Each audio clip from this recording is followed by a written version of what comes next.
Welcome back to the series How Growing Up Fat Traumatized Me. Episode 3, this is dieting, and I just want to do a disclaimer. I will be talking about eating disorders and all of that later on. Let's talk about things like that, so if that triggers you, please click out. I'm so sorry, but I am going to be talking about that. So if you're new here, my name is Haley. I'm 29. I am a mother of 2, and I've been with my boyfriend for 10 years. I do like lifestyle stuff. I also do stuff about like pregnancy, how I hated it, but like I loved it because I got my babies, but it's awful on the body, and just like ADHD and anxiety in women and postpartum depression, and this series, like, and then I do vlogs. So if that interests you, make sure you subscribe, comment, or like, whatever you want to do. It does help me. Those are all free, but let's get into the video. Thank you so much for watching, and I hope you enjoy it. Being put on diets your whole life really messes with you mentally, considering nothing I did worked because my body is ever growing. I'm literally going into puberty. I'm doing sports. I'm doing all these things. These hormones are changing my body. Like, I'm being put on these diets, and not on purpose. It's more like my mom's on a diet, so I was on a diet, or my grandma's on a diet. Like, everyone in my family was obsessed with dieting. It goes both ways on both sides of the family, and so I was put on diets pretty early as a child. I was 3 years old, like a brick house, you know what I mean? Like, I was never like fat.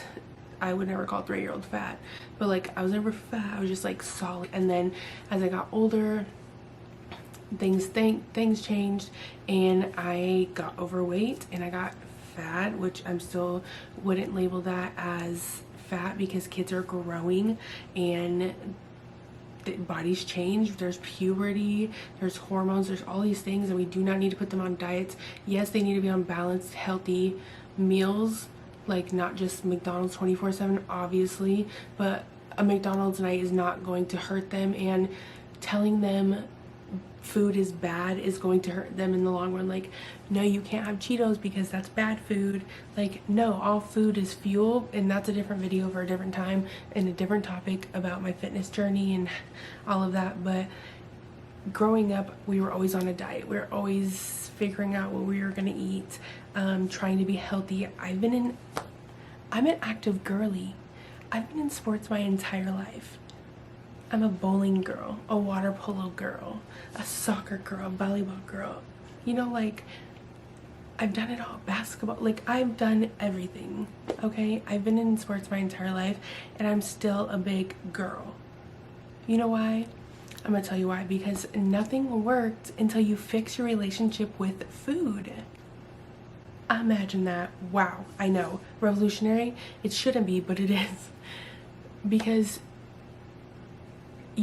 so I basically, long story short, I fixed my relationship with food, and then now I have a better relationship. But prior, I was not. I developed a eating disorder, which I did not know was an eating disorder until probably about 5 years ago. All through high school, I would not eat lunch, wouldn't eat at home, I would not eat anywhere, but I was playing water polo, but I was playing bowling. Like, I think the only time I ate was bowling. The food was there, and it's like, we're bowling, you know what I mean? So it was like in my face, but I was binge eating it low key, like 3 days, and I would just binge eat so much until I was like sick.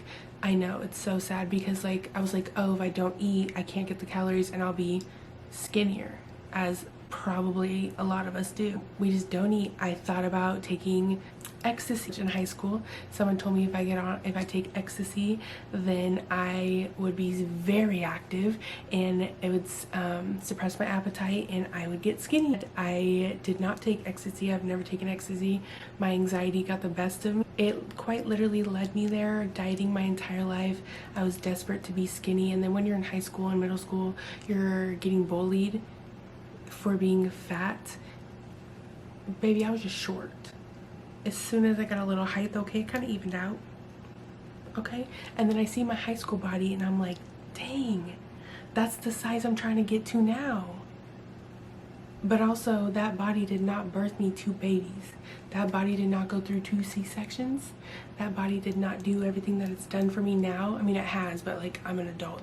High school body me wasn't able to do those things, and that's okay. Who cares if I gained so much weight? Like, I got to be pregnant with my son, and I felt like I've tried every diet since I was little. I used to go to Curves with my family.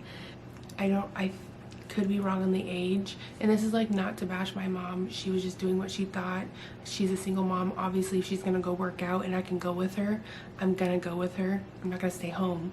I'm little, you know. So I went to work out with her. I watched her work out. I watched her stress over calories and eating and trying to figure out what to eat and what not to eat, and that just subconsciously gets soaked in because she's so worried about it. And that's not like a drag to her. It's just like what we're taught with diet culture. We're just taught that this is the way to do it, and so she tried all these different ways, and it just, you know, children see you. If you talk bad about your body, your kids are going to talk bad about their body because they see you. You know, my mom never did, but that's just like a reflection. Like they will literally copy you and see you. So my mom, obviously I'm going to see everything she's doing. She's a single mom. I'm up her butt. I do not leave her alone. I'm gonna see everything. You know what I mean? Like, there's no way to hide her trying to diet or her worrying about calories, you know? Also, being fat, I still get called lazy, like baby. And then back in the day in high school and college and all this, like I played sports all through middle school, all through high school. Like, I am not lazy. I will go on hikes. My favorite thing is to walk, like, or to go on hikes and walk around. Like, just because you're fat doesn't mean you're lazy, and just because you're fat doesn't mean you're not healthy, because two could be the same peak. There's actual medical conditions. And then the other thing is like going to the gym. Like, why are you so mad I'm here? You talk about, oh, people are so lazy, they don't want to work on themselves. When they're at the gym, they're not, like, they're not being lazy, but then you still judge them because they're not what you want to see, what you want to visualize. Like, going to the gym is not just for already fit people, you know? I just can't handle. Ew, that's an ick for me. I cannot handle that. People always act like fat people are inconveniencing them when they're not doing anything. They're just existing. I can be on TikTok posting a video about myself and my whole body's shown, like, just in normal clothes, just like you just see who I am, you know? Maybe I'm doing a daily vlog and people will be like, oh my god, you're so fat. Like, okay, yeah, I know, like, get a new joke, you know? Also, what was really hard for me with all of this is we always, like I said, food is bad food, always restricted food. We couldn't have this, we couldn't have that, and that's how you make a really bad relationship with food. That's how you make your eating disorder worse. That's how you kind of like sink back into it and all those bad habits that you're trying to unlearn. This is to say that if you have kids right now and you have not figured out your relationship with food, or you're struggling with an eating disorder or depression or anything that relates to food, please talk with someone.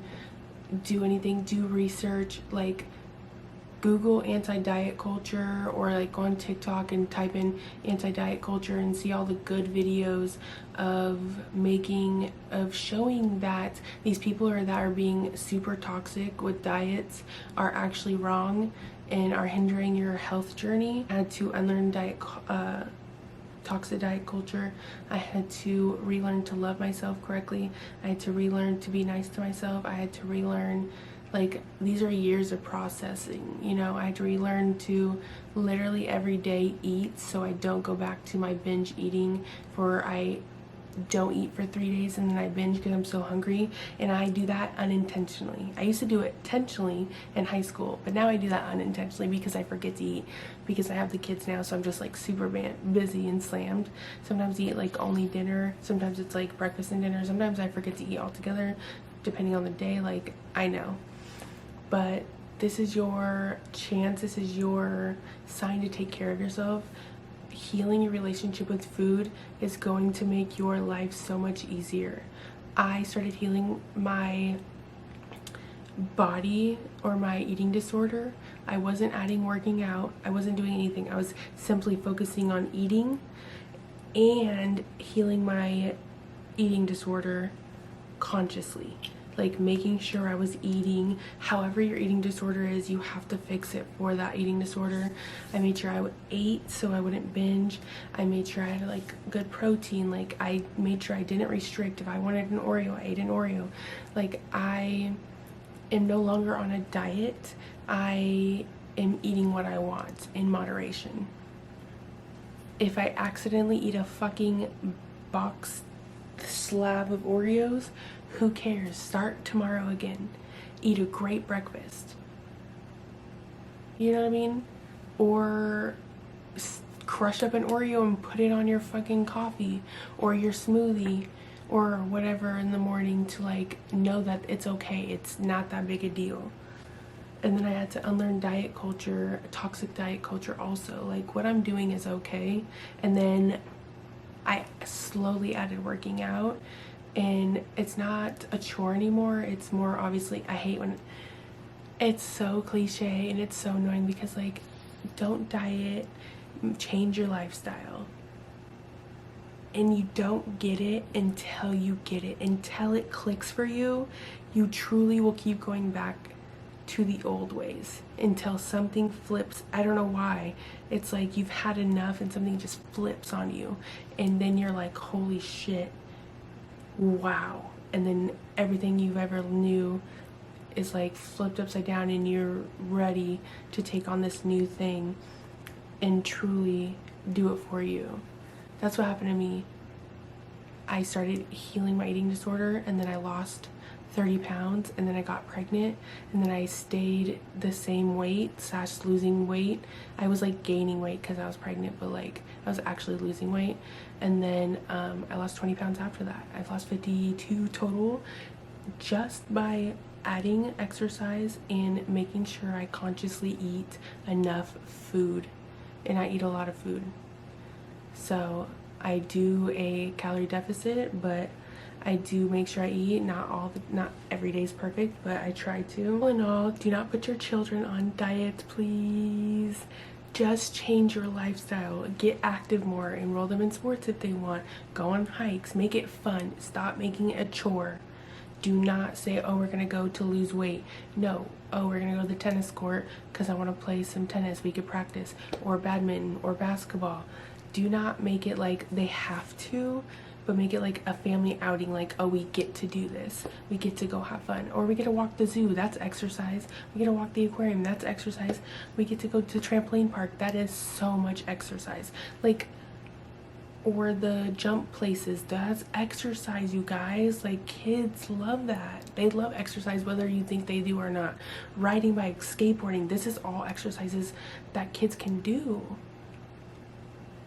We gotta just stop forcing it and just like make it a family outing. But thank you so much for watching this video. I hope you like it, and the other 2 episodes will be linked, and make sure you like, subscribe, and comment.